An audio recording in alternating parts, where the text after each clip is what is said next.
The cake is not a lie.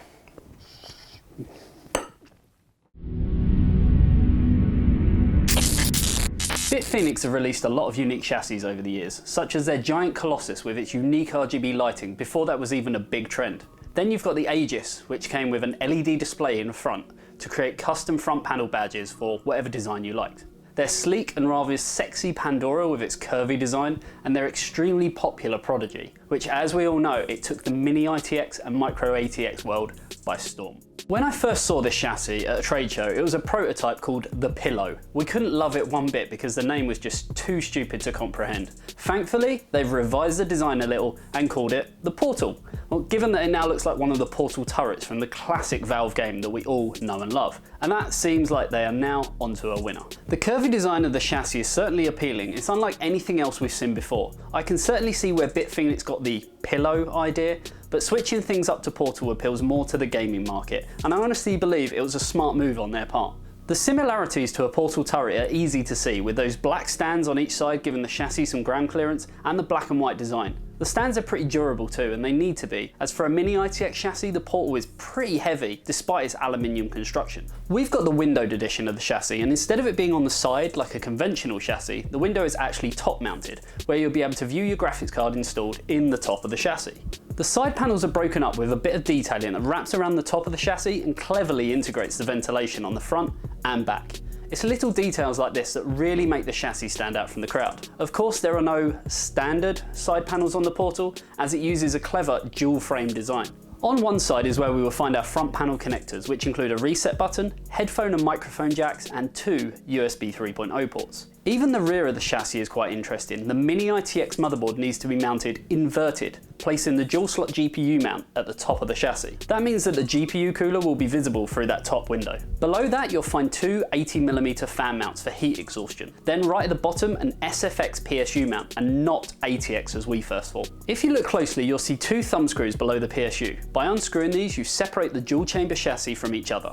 Now we can slide out the internal chassis from the outer body of the Portal.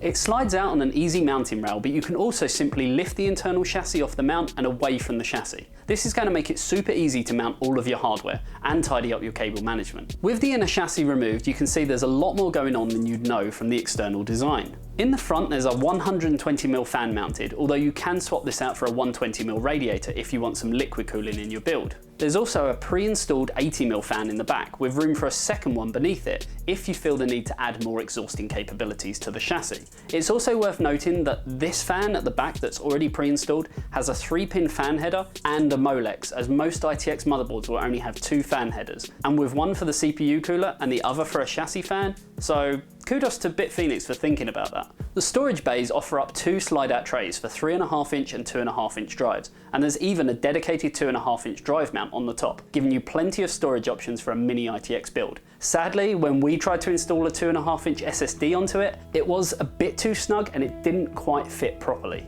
The motherboard tray is durable and comes with pre-installed standoffs, which is going to make it a lot easier to mount your hardware as quickly as possible. There's no special cutouts for cable routing in here, but cleverly there doesn't need to be. The window is on the top and your GPU will be the only thing on show. So long as you cable tie everything out of the way so it doesn't get caught in a fan, you'll have no issues with excess cables being on show. I must admit that I love the design of the chassis. I don't need one for my own system, but the temptation to build a mini-itx rig just so I can have this on my desktop is pretty high. There are some issues though, and the first one has to be price. At around £130 in the UK at the time of this review, it's pretty damn expensive. When you think you can get a fractal design Node 202 with 140 watt PSU for the same money, it's far from a bargain. On the other hand, it's about the same price as a range of Lian Li aluminium mini-itx chassis, and where many of those look a little kind of boxy, the Portal really does stand out from the crowd. Of course, this is a unique product and the build quality is pretty fantastic too. The dual chassis slide-out design is really well engineered, and good engineering will always come at a premium price. One downside is that when the chassis is full, cabling inside does hinder the sliding mechanism, and it did lead to some slight panel gaps, which is, I guess, a bit disappointing, but with a bit more time focused on the build itself, we might have been able to kind of close that up a little bit just by neatening and tightening things inside. If you're looking for a compact and stylish mini-itx gaming build, this is one of the most unique and well-made options on the market today. It doesn't come cheap, but if you're brave enough to make the investment, you'll stop caring what it costs the moment you take it out of the box. And now for the good stuff. We're giving away this very chassis here. Sadly, it will be completely empty, but it's still a great prize on its own. So if you want to find out more about that, just have a look if you're watching this on YouTube in the description below, and it will tell you exactly how you can win it. For now, I hope you enjoyed the video, and until next time, remember to subscribe to get more great video content directly to your inbox. Give us a like and a comment, and I will see you in the next video. See you later.